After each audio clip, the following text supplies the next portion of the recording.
and all viewers that happen to stumble across this video. This is going to be a video on GMOs, so genetically modified organisms. Going into this video, I would just ask that everyone comes in as unbiased as they possibly can. This is a super, super heated debate, constantly coming up, still very alive and well in our political system.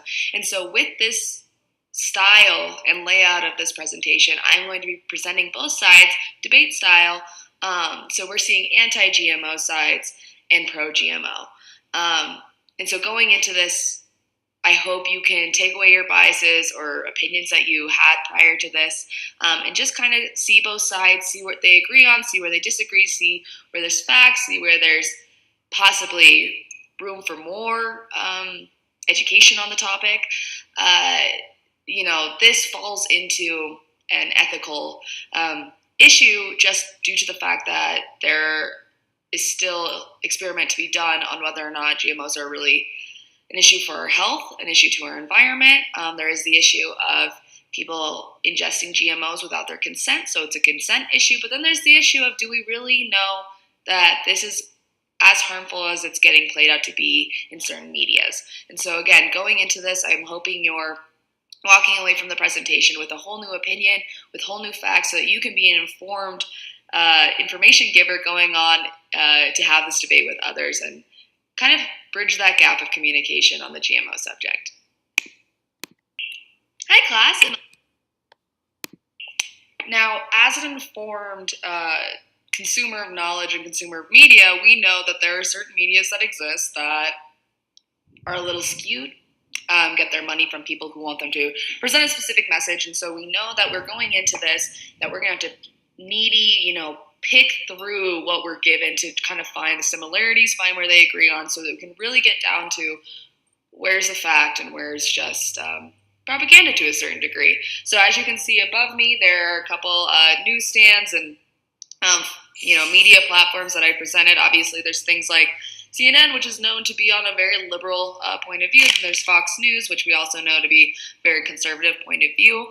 Going through this presentation, you will see both sides presented, and more clearly, beyond what they differ on, what they agree on, so that we can know that that right there is probably a nugget of truth, because if they're both agreeing on it, they don't have a bias towards it, if that makes sense.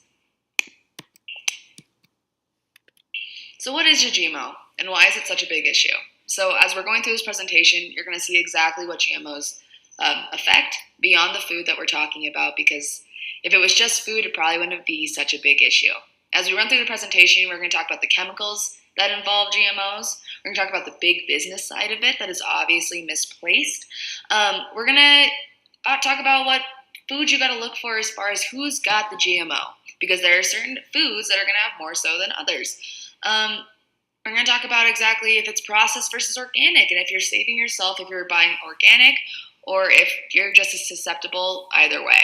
How socioeconomic status plays into it, the human body and how we're really affected, and what anti versus pro is going to say about that. And then we're going to really go into what we know so far, the politics that are involved, and where we're at now. So going through this presentation, just know that we're going to hit all the points that really matter when it comes down to this debate. So food, just like any other living thing, has genetic material. For something to be considered a GMO, that means this genetic material of the food has been artificially modified, typically in a laboratory setting. The big question here, beyond what a GMO is, why would we do that? So in an ideal world, the GMO is going to basically enhance this food for the better, whether that's resistance to herbicide, insecticide, or other pesticides in its crop days. But moving on from that, GMOs ideally would be making larger crop yields at the end of their time, drought tolerance, so if there's not a lot of water in the area, even enhanced nutrition or any other consumer benefits. And that's what someone who's pro-GMO would say. They would say, even if there's not sufficient evidence that all this is happening, GMOs are still a young game. And so knowing that there is the possibility that all these consumer benefits could happen, it's worth sticking with it. Also, going on beyond that, GMOs could aid the possible issue of world hunger if it's true that their crop yields could benefit larger than a non-GMO crop situation. On the other side, anti-GMO people would say there's no sufficient evidence that this is even possible, let alone ever happened. We're not only wasting money, but we're putting people at the risk of being guinea pigs and not really looking at the negative side of GMOs and only focusing on the possible pros. The other issue that we're looking at is that there's a lot of situations where GMOs in food is not labeled. So whether or not you're into it or you're not into it, you should be given the consent and an informed notion that you are ingesting GMOs. And so looking at the debate, that is what the two sides would say. So now that we know what a GMO is, let's talk about how a GMO comes to be. Basically, what's going to happen is that scientists are going to go out into nature. They're going to find the trait that they're looking for in another organism. They're going to look at the DNA code of that organism, pluck the trait that they like, and insert it into a seed of the plant they want to see that trait present in. This is all done in a laboratory setting, so we're not looking at any cross-contamination, any germ issues. It's a very clean and sterile environment that this is all happening in. Then they're going to wait for this seed to grow into the plant that they're looking to see. Once that plant is fully grown, they're going to look to make sure that the trait that they inserted is present and thriving. Once that plant has grown, come to be, and showing an entire crop load, they're going to test it for basic safety regulations, whether that's for humans, the environment, etc. If it passes those safety tests, they're going to then send it on to the government, and the government has to approve it for wholesale. If it's approved, then it goes on to be sold to farmers, and then it becomes a part of our regular food supply. Basically, what's happening is that we're creating a novel organism, the ideal organism. And it's not just one plant that's being tested and one plant that's being inserted. This is happening. I mean, they're taking a ton of the trait and inserting it to hundreds of thousands of plants and then seeing if the majority are successful and not just one. So coming from the Food and Environmental Reporting Network, Tom Cascaway puts in an article, GMOs didn't come to dominate our agricultural system simply because they are awesome. And they're definitely not struggling because the public is fearful or misinformed. No, corporations are making or have made billions off of the GMO market, and on the more anti side, might I add, all we got was ethanol and an unsustainable food diet. So, big business and GMOs. So what a lot of people are going to say about big business and GMOs, if you're pro, you're going to say it's good for big business, which is good for our economy, which will in turn be good for us.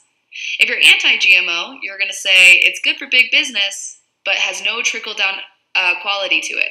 And so we have no benefit. There are 6 big companies that revolve around GMOs and being the beneficiary of it. In fact, they're called the Big 6. These companies are BASF, Bayer, DuPont, the Dow Chemical Company, Monsanto, and Syngenta. Let's unpack them. BASF is the world's largest chemical company, which makes sense. Bayer is a global holding company on all things biotechnology-wise, bioagricultural, and chemical.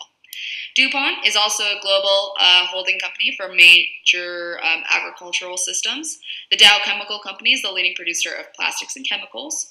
Monsanto is the owner of the largest used herbicide, which according to my notes is going to be Roundup. And then the last one is Syngenta, which is a global agribusiness with substantial interest in the seed business, which obviously goes back to GMOs. So, there's nothing wrong with being big business, and by no means am I implying that having success in this area is a negative thing. But there is such thing as a violation tracker that exists. You can be found at Good Jobs First under the violation tracker. And just prior to me mentioning what was found on this website for each of these companies, we need to remember that each violation has its individual story. Even something as simple as 1-800-Flowers has their own violation. And so these are not incriminating, but it is good to know where their violations lie so that you can make an informed decision about how you feel supporting companies that have endured these specific violations. BASF has a couple environmental violations. Specifically, they have 72 records of it. They also have employment discrimination and health violations. All in all, they have spent $9 million on paying for these violations, which is a large sum of money. Moving on to Bayer, they have had issues with false claims and environmental violations. This is going to result in roughly $370 million in fines they've had to pay. The Dow Company has also had their share of environmental violations, moving on to $108 million in retroactive pay. DuPont, my apologies, also environmental violations. All of them, in fact, they've had no other violations besides that. Monsanto, also environmental violations, and they've had it in $5.5 million. But unique to them, they've also had foreign corrupt policy violations resulting in $1.8 million. According to this website, we can't really look further into these violations, so kind of take what you will. But just knowing that these companies have had their issues with the environment and with GMOs being a major possible violation of the environment, it's something that we can't necessarily put two and two together, but it is good information to know as far as being a consumer of it and going forward to make your own educated opinion about GMOs. So, we've been talking a lot about the how, which, why, and where these GMOs are as far as the debate goes and why it's an issue. But let's get really into exactly where these GMOs are going to be, because if you're leaning towards the side of, I don't think I like these, you got to know where to avoid them, and it might be a little trickier than you think. So there's a ton of foods that are going to end up being GMO-ridden, but as far as the top 5 go, here they are. Number 1 is going to be soy, specifically to the chemical Roundup, which was mentioned in the previous slide, which is a herbicide situation. Actually, 90% is reported to be GMO as what's on the market right now. Big thing with soy is that a lot of people forget that you're not just simply ingesting soy. Soy is used in a number of products, and that's where you're going to run into the fact if you don't know that you're ingesting GMOs, which can be an issue, especially if you're not about them. Second to that is going to be corn, and we already know corn's in a lot of things. Actually, half of farms have been reported to have GMO corn as their majority crop, which goes to show that it's actually almost harder to get non-GMO corn as it is to get GMO corn. This is where we're going to run into a health issue, which is hard to necessarily decide if it's the GMO or if it's the corn that's causing the issue, but it has been reported that weight gain and organ disruption has come from these GMO corn crops, which we will get into at a later slide. Third is going to come canola oil. Fourth to that is cotton, specifically the cotton oil that comes from that. Lastly, we're going to talk about milk. It's specifically the cows that are producing the milk. So these cows are actually given a growth hormone so that they can grow up faster, become plumper, produce more milk, produce more meat, more. Growth hormone isn't super awesome for you. In fact, it's not super recommended that we ingest it as humans or even as livestock. But it has been reported that people who have ingested milk or milk products from these cows that have had growth hormone in their system has actually transferred to the human, and the growth hormone is actually activated in the system, which isn't super awesome. So, the Responsible Technology Institute has actually given this awesome list that you can go find yourself. I will include the link at the end of the slide that shows you a great example of where these top 5 proprietors are actually hiding, whether you like it or not. Things like instant formula, salad dressing, bread, cereal, cookies, frozen yogurt, alcohol, or even pasta. You might not think it has GMOs in it because it doesn't come up as one of those like top 10 big GMO foods, but it is hiding in there, which actually kind of brings us to the issue that a lot of people, whether they're pro or anti, will actually agree on, and that is labeling. Labeling has been a long issue. Actually, for 20 years, people have been fighting to get the label of transparency, whether it's GMO or not. put onto their foods, and not just some foods, all foods. In fact, a stat released by Thomson Rules is going to say that 93% of Americans actually support the mandatory labeling of genetically modified organisms, which is a heavy majority, whether you're pro or anti, which is something that leaves us as far as a middle ground to work from to get this debate kind of moving instead of the steadfast point it's kind of found itself at right now. According to the New York Times, May of 2018, so very recently, the U.S. Department of Agriculture has actually proposed new guidelines for labeling foods containing GMOs, which will start in 2020. This is still in progress. It technically has been passed, but as we've seen in the past, this can kind of go away, get denied, get rebutted, all that jazz. But as of right now, 2020, we are supposed to be seeing transparent food labels about GMOs. Actually, a fun fact for here, there's some companies that have actually taken it into their hands to say non-GMO on their stuff, actually as a marketing strategy, because there are so many people that are kind of starting to get behind that debate of, I don't want GMOs in my food, or even if I do, I want to be told about them before I'm ingesting them. Now, GMOs have kind of taken front row center as far as food debates go, but let's remember the original food debate, and that was between processed foods and organic foods. Organic foods took the limelight. They were said to be more nutritional, more beneficial, and just overall better for you than these processed foods that were cheaper but bad for you that were more prevalent on the market at the time.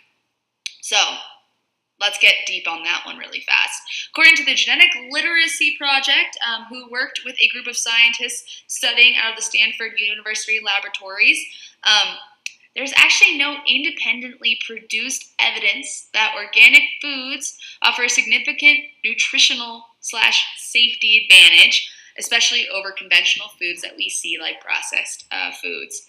So that being said, organic foods are in a similar position as GMOs, which not a lot of people might think about, right? Because let's think about it. GMOs are said to have all these awesome things about it, as far as having a bigger crop yield, being more nutritional, being a savior to certain degrees, but there's not a ton of evidence that backs it up. So people who are anti-GMO are like, look, we are not seeing the evidence, so we're not having it. Well, the same kind of went for organic foods when they were first on the market, because people were saying that it had A, B, and C benefits, it was good for you, had antioxidants, had protein, yada, yada, yada. But because there wasn't a lot of evidence, people were like, I don't need to spend the extra money. I'm just going to get my typical processed foods because it's been good so far. So, it's an interesting comparison because people who are for organic foods typically are anti-GMO. Vice versa, people who are typically buying processed foods or could kind of care less where they are spending their money and would rather save a dime are actually usually pro-GMO.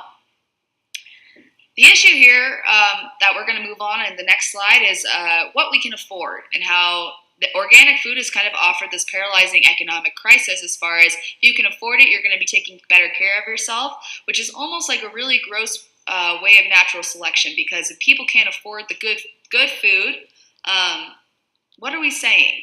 That just because this good food is out there, if you can't afford it, you don't deserve it?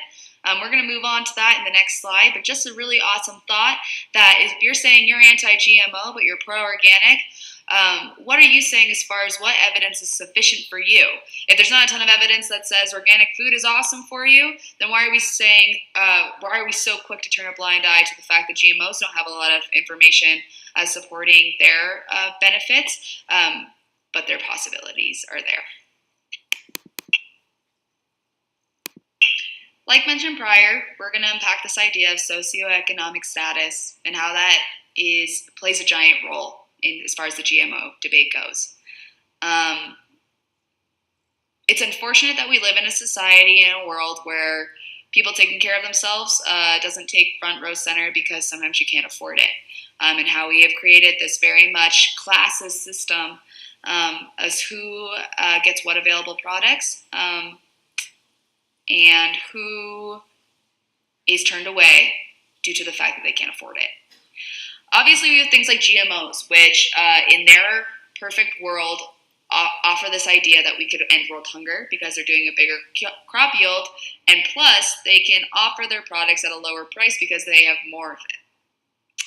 This is in the ideal world. GMOs would be worldly accepted if we weren't seeing major health concerns with it, major environmental concerns. Big business wasn't much of a key player in it, and we were actually seeing crop yields be larger than life like it's proposed that they will. Then we get down to the trickle-down effect that was mentioned in the big business slide, and this idea that big business is benefiting, so our economy should be benefiting, but we've yet to see that actually come full circle, unfortunately. The trickle-down effect has actually not come full force like we've seen in a lot of other things, big business and political-wise. So unfortunately, GMOs are not delivering on the fact that we are not seeing an economic circle back to the other people beyond the big business involvement. Again, we're looking at who's benefiting from GMOs. It's proposed that everyone's supposed to be benefiting, but we've again yet to see that come full circle, so we don't really know if we're allowed to or even ready to say that GMOs are a worldly benefit versus just those top key players. Obviously, we're getting into, with socioeconomic status, the biases and stereotypes that go along with that, and who we're willing to say no to as far as this better food options and who we're willing to give it to, and everything that plays a part of that.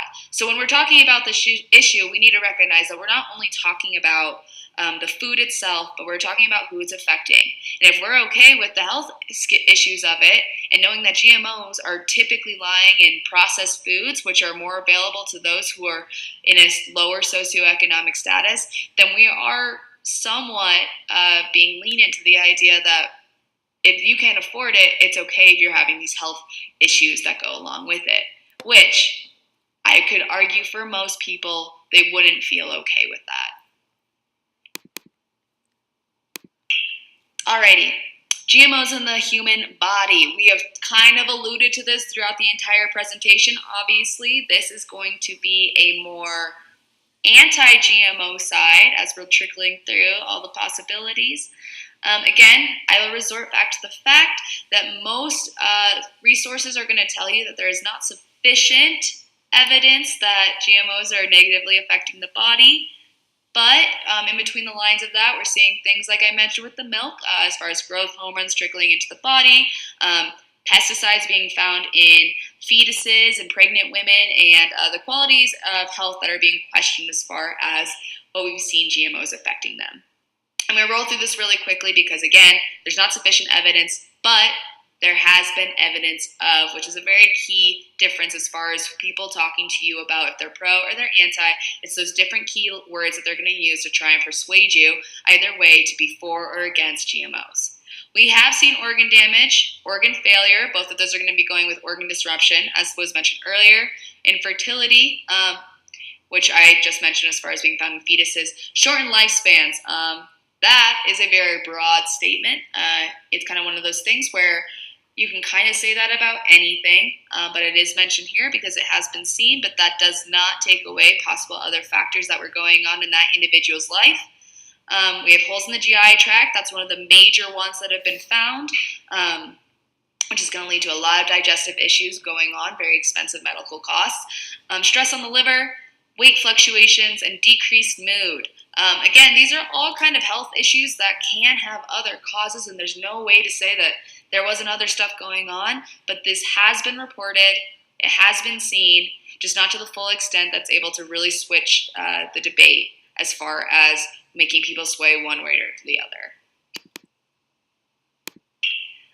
Environment and GMOs is one of the most wildly debated part of the entire GMO conversation.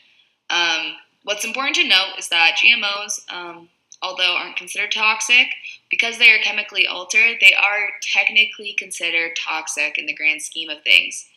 So let's think about whether you are for or against, or you're still trying to figure it out.